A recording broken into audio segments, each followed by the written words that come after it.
So what exactly goes into making 3435 so incredible? I decided to rearrange all of the vocals myself in the final chorus and show you exactly what's going on behind the scenes and how I made it. First, let's take a listen. Can you stay up all night?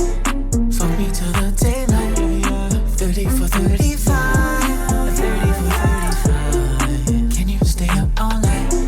Fuck me till the daylight. 3435.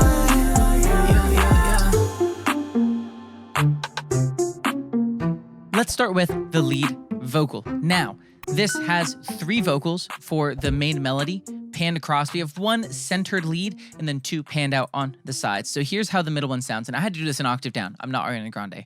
I am not Ariana Grande. Can you stay up all night? Fuck me till the daylight. So it's about really that soft, tender delivery. It's a very intimate delivery. Of course, it's a very sexual song in general. So making sure that that matches the energy and it's not very forward of, you know, like rarely laid back, almost kind of drunk or out of it energy, but very kind of forward at the same time. So it's a fine line to walk there. And then I have 2 doubles here that are panned out hard. And instead of editing them tightly, they're actually fairly loose. I'm going to play you that really quick just so you can hear it. Can you stay up all night? Fuck me till the daylight. 3435. And it's almost against a lot of what happens in pop music, but on this song specifically, there's a very loose editing for the doubles. And it creates this just kind of, it's a less precise, less processed, and it feels a little more raw and intimate, hearing the little imperfections between takes. You can see that I did edit a little bit here on these additional layers, but not too much. And when you play it back, you can really hear that there are doubles here. And again, so without them, Can you stay up all night? without them, Can you stay up all night? Fuck me till the daylight. and then with them, loosely edited. Can you stay up all night? Fuck me till the daylight. 30.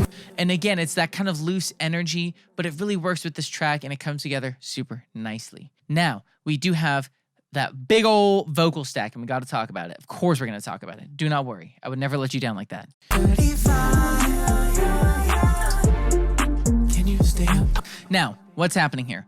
We have 2 melodies, creating harmony, of course, and we have a high and a low one. I'm going to play. That's a nice, beautiful high. That's just pentatonic. These are actually both pentatonic scale melodies that are coming together, but the chord that they're on top of makes it seem more dissonant than it is. So it's actually a clever move to have some complex harmonic structure in the chords and then the vocal using more pentatonic movement. So it's very open and kind of inviting, and it has that ascending, like we're about to get it on energy to it. So these guys here are going D, F, G, A, and then this layer down here is going A, C, D, F. So again, it's just moving up and it has a nice ascension. These on their own actually sound very consonant. They sound very together.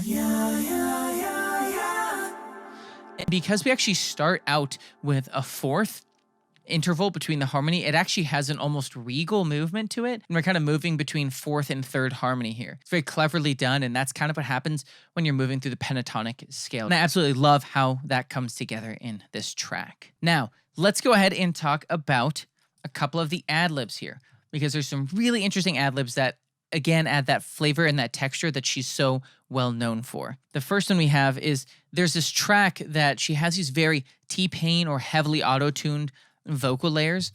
They are like cranked to 0. So you can see here in my retune speed and auto-tune, it is on 1. It is dang fast robot energy, but that's what she did here. So again, we're trying to be creating how did she get there to these choices. Now, she did this ad-lib an octave higher, again, because I'm not Ariana Grande. That yeah. She's very much a lady of the yas and the ums and the hum-hums. So this is right in line with that. And just making sure that, again, instead of having a slower pitch correction time,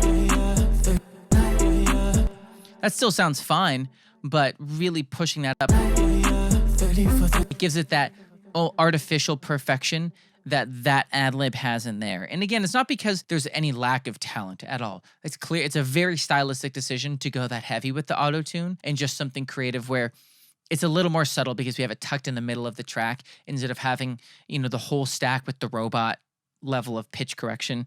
So it's very subtle, and I just like how it feels here. 30 for 35. And then we have this next ad lib right here. 30 for 35.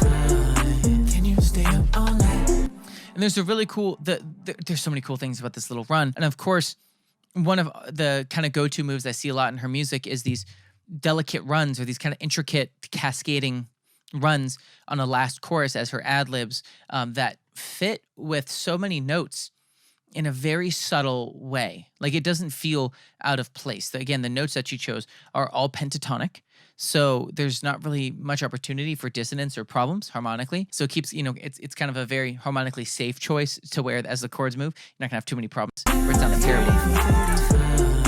Can you stay up all night? And I love this little extension note because she could have it landed on the set note here, but instead having that extension and then dropping down. That is really nice, and it just again adds a little bit of tension and doesn't let us stay like, hey, we are moving through the chords energy that I think can come up a lot when you're starting to figure out and really get comfortable with vocal layering. Then we have two more vocal chops on the robot lead, or the T-Pain lead here. All night. Fuck me till the daylight. And I'm going to be honest, I have no idea what she's saying. I've listened to this song 40 times. I have no idea what she's saying in these little ad-libs here. Help me. I just said, help me. So, but that's harmonically what she's doing. All night. Fuck me till the daylight. And it's also interesting because when I heard that the first time, I almost thought it was fake. Like, it wasn't her real vocal, like they took notes and sampled it. But what it is the way that she's using vowel shapes here, almost along with the fact that it's the T-Pain effect, like it's full retune speed on 0, creates this sense with the changing vowel shape where it almost even sounds like not a voice in a way. Fuck me till the daylight. But like my little lip movement on the beginning of saying help me, which again, I don't know what she's saying there, kind of implies that it's a human. So then when you move forward here, we have one more vocal chop, Dino, help me. which is, again, I don't know what she's saying. I just said, do you know, help me? That's the closest that I got from what she was saying. Just moving in these really consonant notes with a different vocal effect and a little bit of a vocal chop right there in the middle. Dino, 30 for 30. Dino, help me. And I imagine that both of these are the kind of things that when you're coming up with them, you're probably coming in just with an open mind and experimenting and chopping and playing, because that's honestly what these feel like. They kind of feel like these happy accidents that melt together in the track. And I'm very glad they did, because they're perfect. They sit just 30 for 35. adds, again, a little extra texture, a little extra excitement. We have this kind of progression of ad-libs throughout here, right? We just have yeah, and da-da-da-da-da-da. And then we have these robot-y ones again, and then a nice yeah at the end. And that, again, she is just so known for yas, yeah, duh, like those little ad-libs.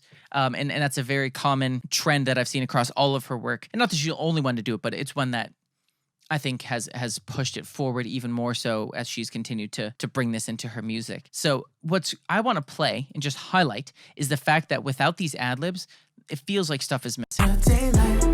30 for 35. Can you stay up all night?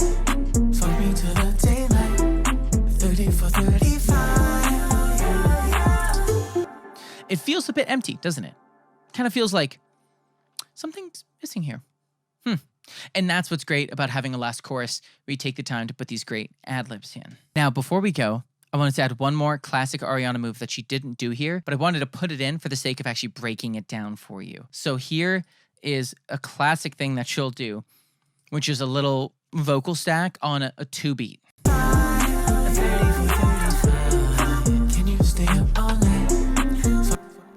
That was just something I tossed in, and I wanted to show you what's happening here, because not all, it takes time, but the premise is that all you're really doing is shaping the chord with your voices on a certain hit. So I know that it's a G minor chord and actually made it a G minor 7, because it kind of leans into the harmonic structure of what we hear melodically and with the vocal stacks. And then every pitch here just is one part of a G minor 7 chord.